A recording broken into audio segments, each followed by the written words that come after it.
Okay, so next up we have personal selling. So a large number of you will may end up working in sales. And as I mentioned in class, sales is probably a profession that is more resistant to AI than other marketing professions like PR, which we're gonna talk about in a minute. Now, B2B, and particularly B2B sales, tends to be larger value products where we're selling from one business to another. So, to give an example, I used to work for Dow Jones, and Dow Jones is not just the stock market, it's a general news organization. And we used to sell news services. So, we would basically sell a load of stories about commodities, about oil, gas, to traders in those areas. And the idea is we'd get them the news very quickly. So, there's been a great new oil find, or if we're in agriculture, there's been a major fire that's wiped out 20% of production. Because these affect the prices of the commodities, and the traders get the information quickly, so they can deal with it. So we were basically packaging and selling news services. And Dow Jones was selling these news services to the big trading corporations, Goldman Sachs, JP Morgan, uh, Lloyd's in the UK, basically all the investment banks where the traders worked. So the key to selling was, we had one or two contacts in each organization, and the key was to make sure they thought we were better than the competition, to show, how we beat Reuters or beat Bloomberg to a certain story. But a lot of it was based on personal relationships, because these were kind of quite high value subscriptions. It wasn't like, signing up for a stock website for $50 a month. These were thousands and thousands of dollars. So the whole process was utilized sales professionals. So, if I'm John Deere and I'm trying to sell tractors to commercial farmers, again, I would probably hire a B2B salesperson. If I'm selling internet services to universities, then again, I would hire a B2B salesperson. So, this establishing rapport is important. Face-to-face meetings is important. Increasingly technology, because a lot of business to business sales is organized through products such as Salesforce, and organized through products such as Salesforce. I also got, there's a nice report from HubSpot.com, which actually utilizes kind of a trends in sales and trends in Salesforce. If you want to work in sales, this is actually kind of quite a nice read. A little bit about survey about, how salespeople, what are the effective tools, product demos, field trials, um, you know, stories about existing customers about how the product has like changed their business, reviews, all these different things are important. And there's just a lot of really, really good information in this report. So I'm gonna kind of add this to the to Canvas. Okay. So again, just a different focus than B2C. B2C, we're thinking about discounts and promotion. We're building rapport with customers, but it's less on an individual level. We're pushing out marketing. We're doing nice adverts, to get customers to kind of bond with our products. We're trying to understand the demographics. So B2B tends to be a lot more effort per customer, because these tend to be higher value products. Now, this isn't really something you guys are going to be thinking too much about, but how many salespeople do I need? And there's actually most sales platforms such as Salesforce, they'll have kind of sales optimization, so they will kind of work out where you need the different salespeople in different territories to optimize territories. And compensation is actually a very big thing when it comes to sales. As you probably know, salespeople are not paid salary. They tend to be paid by commission. An interesting story, again, going back to Dow Jones, is that we found that the salespeople were ignoring existing customers and focusing on new customers, because that's where they got the commission. So most sales forces now actually have kind of quite a complex commission scheme. It's not just on how much new revenue you bring in. It could be how many existing customers renew. It could also be basic things like getting contacts and making, follow-up sales calls, customer service. So you're actually ensuring that the customers are satisfied rather than, okay, we've got your business now, I've got my commission, I'm going to forget about you. It's all about kind of building up maintaining a relationship. And just this from the book, this is just talking about almost like the differences between advertising and personal selling. So personal selling, which tends to be more in person.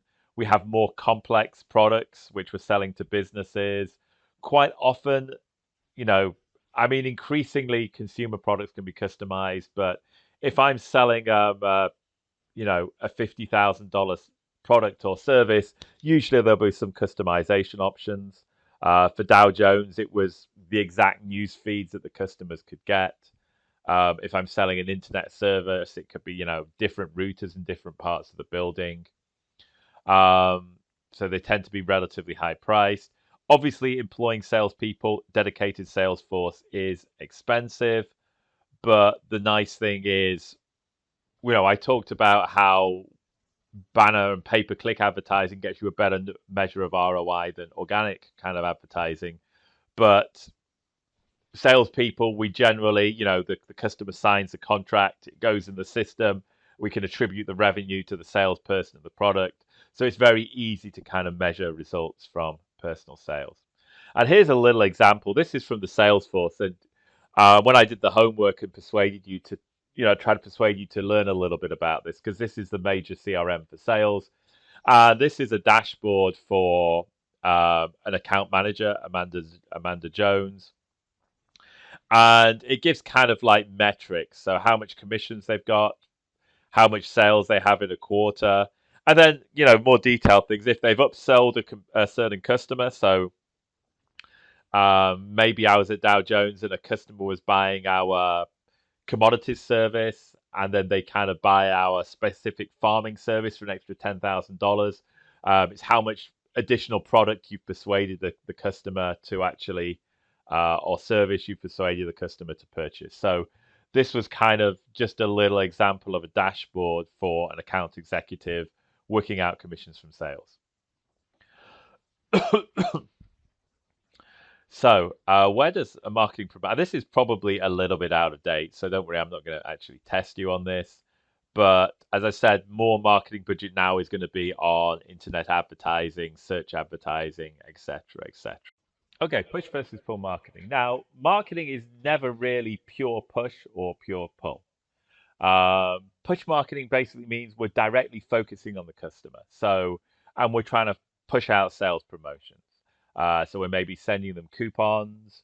We're trying to get them to sign up for a certain service. We're talking about our great new product. Come and buy it within the next month. And here's my little example. Quite often, providers will try and give you a discount if you swap providers. So if you go from AT&T to T-Mobile, for example, and swap your cell phone subscription for a free iPhone and $50 a month. That's probably a really good deal. I'm not sure they would actually offer that. And pulled is all about building the brand. It's wanting consumers wanting to engage with us. So improving our content marketing, improving our Instagram game, putting out, working, improving our customer service so people give us better reviews. So we're not directly contacting the customer, but we're just kind of building a positive brand image of our customers. And again, very, push and pull, there really is an overlap. They usually will go together. You're never going to succeed with a pure push or a pure pull strategy. You do want to build your brand. You don't want to just be about sales. But sometimes you need to actually get those conversions. So we need to push out specific marketing promotions for conversion. So, good examples of push. Most textbook sellers, I'm constantly bombarded with, emails like, please use my textbook for your marketing or quant analysis class next semester. So they're saying, hey, you want to use this textbook? We know you're teaching this course. Example of push marketing strategy. And again, I look through my email and see who's sending me the most junk and the most coupons, and the winners were DSW and Macy's, kind of constant coupons via emails. And I just gave a few examples of pull marketing, just a few companies I think do it pretty well. So Chewy, and I know Chewy actually employ our graduates, but Chewy have very engaging. And, the interesting thing is they're not just focusing on selling you products. They have a lot of like, general pet related stuff, kind of interesting story, lots of cat videos. You can't go wrong with cat videos on the internet. So just kind of engaging channel for animal lovers. So if you're an animal lover, you may want to actually utilize the Chewy channel, and in between there, they may throw in some specific promotions and specific advertising of Chewy's services. Yeah, let's just abandon our lecture and watch cats and dogs for the rest of this video. And very similar again, Twitter is a little bit different. Short, snappy kind of comments, but again, a lot of fun content that's not related to Chewy, but not directly trying to get you to sell something. Sorry, to get to buy something. The other example was Tiffany, make this kind of high-end jewelry. And again, they just have a nice visual presence. They show, we talked about reference groups and celebrity branding. They will have, they're showing themselves as a status brand. They have a lot of, you know, wealthy people wearing their products, a lot of the products on their own, picture of their beautiful stores. It's almost just trying to build the brand, this idea of affluence. And very similar, we talked about consistency earlier on. They have very consistent across these different channels. But for example, Facebook, they might have a few more videos on there and a certain degree of engagement. Okay, so that's push versus pull. Now, public relations. Now, public relations is kind of interesting because it's quite often, is it marketing or is it not marketing? Most universities will have separate communications departments with PR programs, but there is a lot of overlap with maybe, particularly these days, with a lot of PR is pushed out on social media. There's a lot of overlap with marketing. So what do public relations people do? They're trying to provide information about the brand. You know, Mississippi State, we want people to know what we're about, what sort of degrees we're offering, what we offer compared to other universities. And PR people reach out to a lot of different audiences. So customers, suppliers, stockholders, governments, employees, general community. When Mississippi State, release um, kind of kind of statements and stuff. Some of these are aimed at employees telling us, yeah, we work for the best research university in Mississippi. Why would you even want to work somewhere else? Some is for the students. Some is maybe, recently when we were worried about funding being cut, there were a lot of adverts about, the economic benefit of Mississippi State to the state. So that's actually aimed at the state government. So I'll give you a few examples of PR and areas PR is used. So we've got a new product for Nintendo, disaster recovery for BP Oil, which we mentioned, and just summarizing financial results. So Nintendo has just released the Nintendo Switch. So this is the PR. Again, it's kind of aimed at a range of people. The customers would want to know this. If I work in the industry, I will be stocking Nintendos. It tells me a lot about some of the accessories I can have with Nintendos. Now, this may be cultural, but this is a very long PR advertising. Most PR people try and make their communications relatively short and succinct. This is going above and beyond. It's talking about all the games that are going to be available. So this is a really detailed advertising. This is going a long way back, and this was BR. We talked to previous class about kind of recovering from crises in our previous practical. So this is all about BP saying after the Gulf of Mexico spill, all these great things they were doing to actually contain the oil spill and, basically, put things back to normal, try and compensate people, try and solve the problem they caused. So this was, they probably have to have this looked over by a lawyer to make sure they're not going to make themselves any more liable than they already are. But this was kind of a short, kind of snappy public relations exercise. And then the final one, we have Walgreens Boots. And this basically just, it gives a full earnings statement, but it kind of gives a summary. Quite often, PR is designed to put a positive spin on financial results. Um, this is not going so well. Fourth quarter loss per share was 348 versus 0.21 a year ago, so they're losing a lot of money. But they will talk a little bit about some of the actions that they're doing to actually improve this. So they're actually this it probably means closing a lot of stores. So maybe Boots Walgreens, they've got a little bit behind on e-commerce and their traditional store model isn't working so more. So they're telling people what they're going to do about it. Okay, so PR people do a lot of things.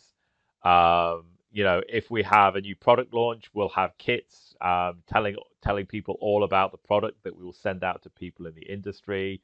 Quite often, PR are responsible for the accurate.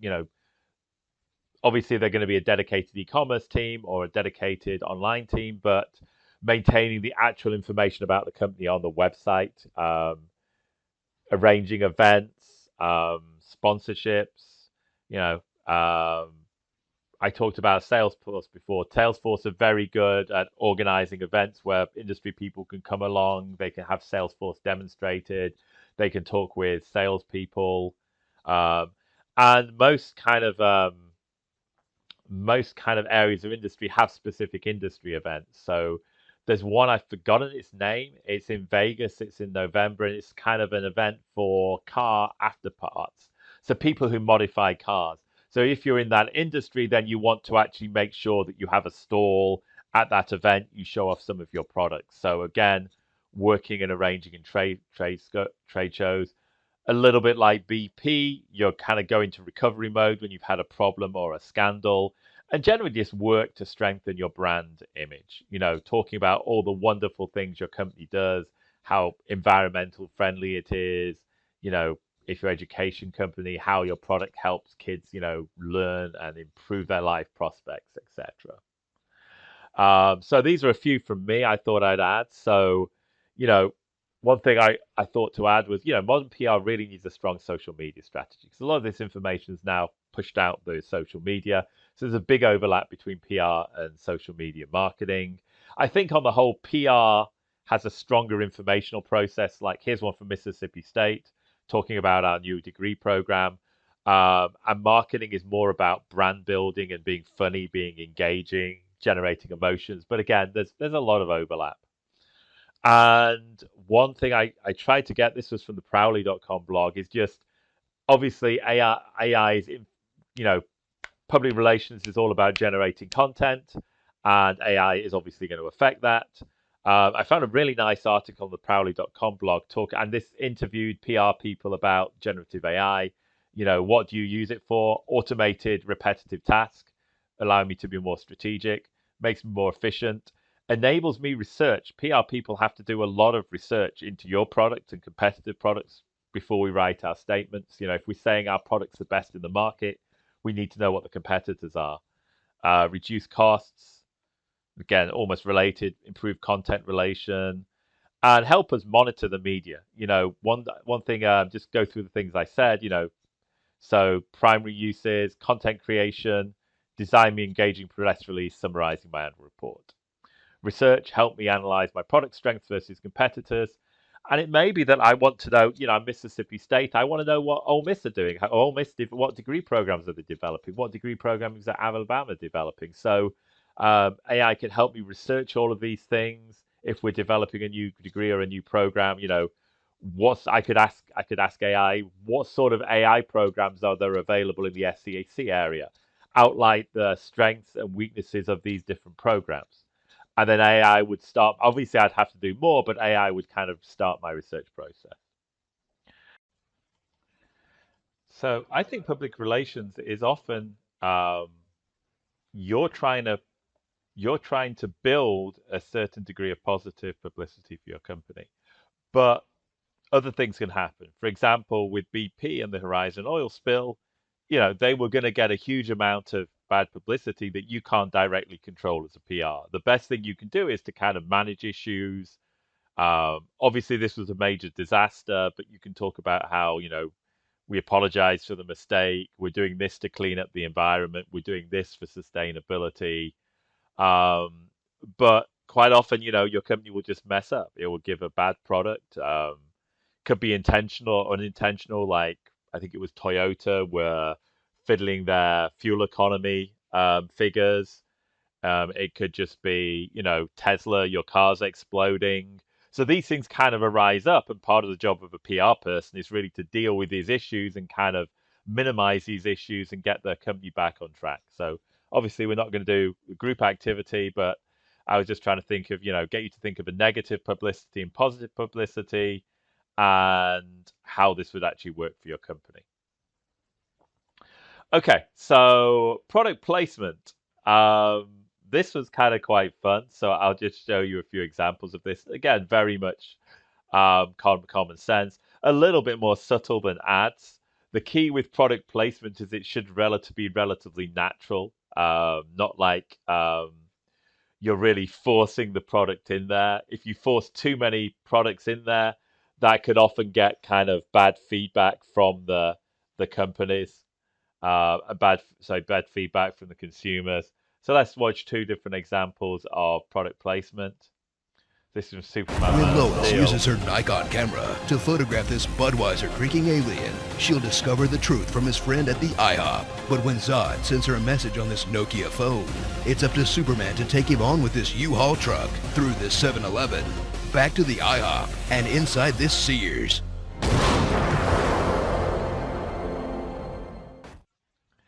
So I don't know if that was like good advertising, seeing the destroyed Sears. It might fit in with Sears' current brand.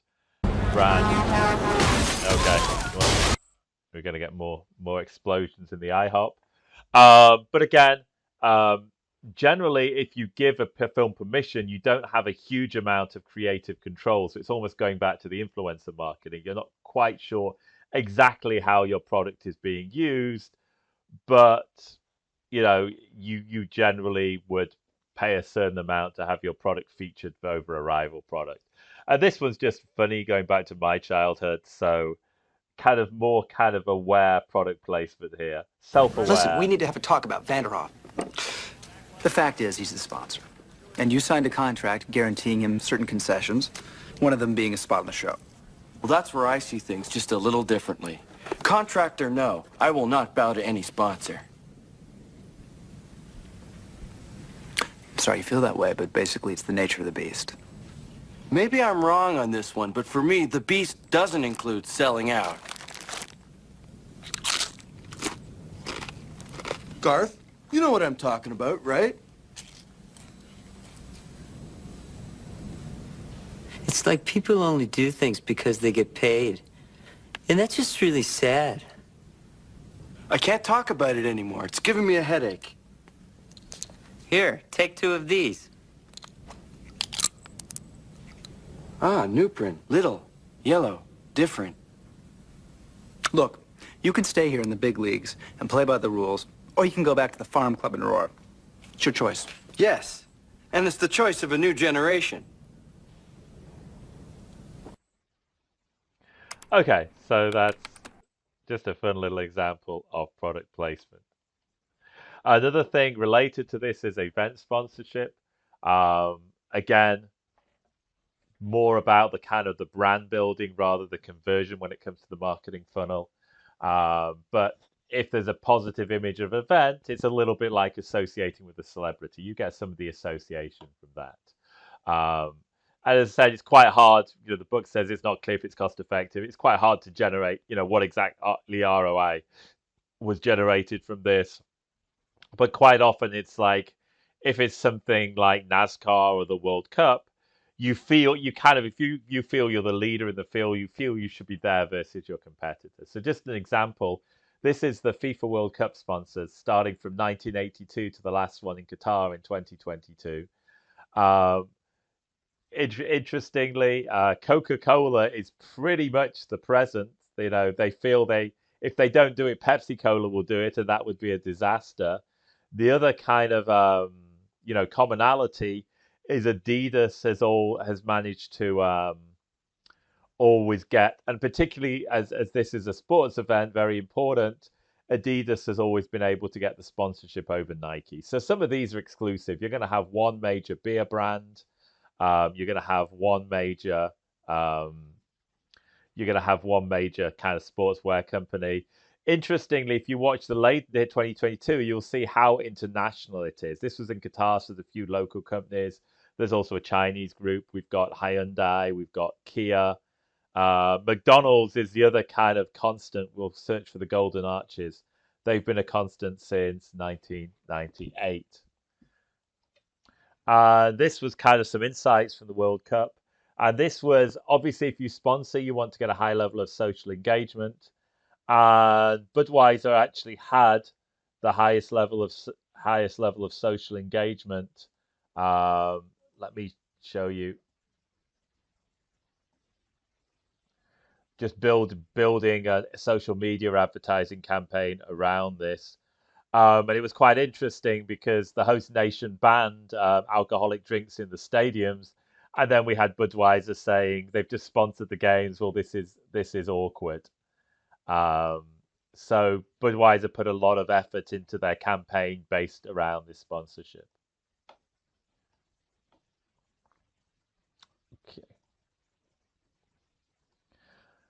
Okay, and we've talked so much about different ways of promoting products, coupons, rebates, loyalty programs. We talked a lot about that in pricing. We also talked a lot about it in consumer behavior. So we'll move on from that. And I see that speak too much about supermarket loyalty programs, but the class discussion was going to be talk about, what sort of benefits you get from your loyalty program. So if it's Delta, it's going to be better seats, the ability to change your plane ticket easier, early boarding, luggage. When I flew back from London, my planes were cancelled. Probably having my status enabled me to get a same day flight change when there's only a few available seats. So that was kind of what I was getting at. And in Delta, you get different tiers of loyalty. If you pass a certain tier boundary, then you get a much higher level of loyalty. Okay, so just to kind of summarize, basically, when we're choosing our promotional method, whether it's one of the traditional ones mentioned by the book, or some of the more modern ones that I added when I was talking about organic SEO or pay-per-click advertising or influencer marketing, it really depends who we're trying to reach. Are we trying to reach a broad section of consumers, or are we just trying to get a certain segment of consumers like college students to buy our products? Are we trying to build brand awareness?